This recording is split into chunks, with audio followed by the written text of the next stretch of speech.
मेरे प्यारे साथियों, आज मैं तुमसे एक राज की बात कहने आया हूं।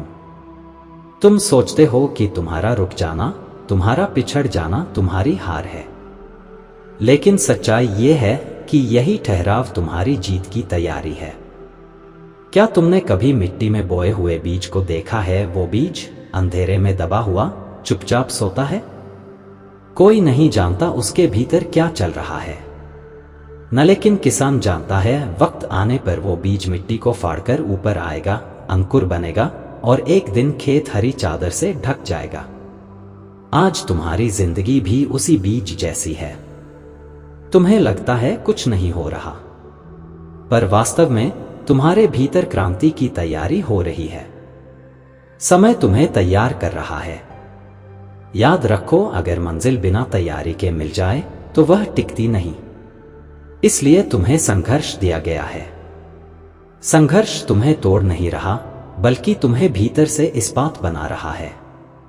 जैसे लोहा आग में तपता है और हथौड़े की चोट खाता है, तभी वह तलवार बनता है, वैसे ही तुम्हारे हालात तुम्हें तपाकर चमका रहे हैं। बेटा, आज जो दर्द तुम महसूस कर रहे हो, वही कल तुम्हारी ताकत बनेगा। आज जो ठोकर तुम्हें गिरा रही है, वही कल तुम्हें ऊंचाइयों पर चढ़ाएगी। इसलिए मत घबराओ, मत सोचो कि भगवान तुम्हें छोड़ चुका है। सच तो यह है कि वो तुम्हें एक ऐसी मंजिल के लिए तैयार कर रहा है जिसके बारे में तुमने अभी तक सोचा भी नहीं। अब सुनो मेरे साथियों, अगर ये बातें तुम्हारे दिल को छू गई हों, अगर तुम्हें लगता है कि तुम्हारे अंदर भी एक नई रोशनी जलनी चाहिए, तो इस चैनल को अपने परिवार जैसा मानो। सब्सक्राइब का बटन दबाओ, जैसे कोई दीपक जलाने के लिए बाती को आग से मिलाता है। क्योंकि जब तुम सब्सक्राइब करते हो तो ये सिर्फ एक बटन नहीं दबता, ये तुम्हारे और मेरे बीच का वादा बनता है कि हम मिलकर इस सफर को आगे बढ़ाएंगे।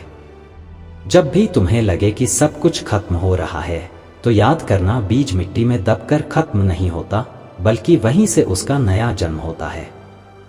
तुम्हारी चुप्पी, तुम्हारा धैर्य, तुम्हारा संघर्ष, ये सब मिलकर तुम्हें उस ऊंचाई तक ले जाएंगे जहां पहुंचकर तुम पीछे मुड़कर देखोगे और कहोगे, धन्यवाद उस वक्त को जिसने मुझे तपाया। तुम मुस्कुराओ, हिम्मत रखो और आगे बढ़ते रहो, क्योंकि तुम्हारा समय आ रहा है।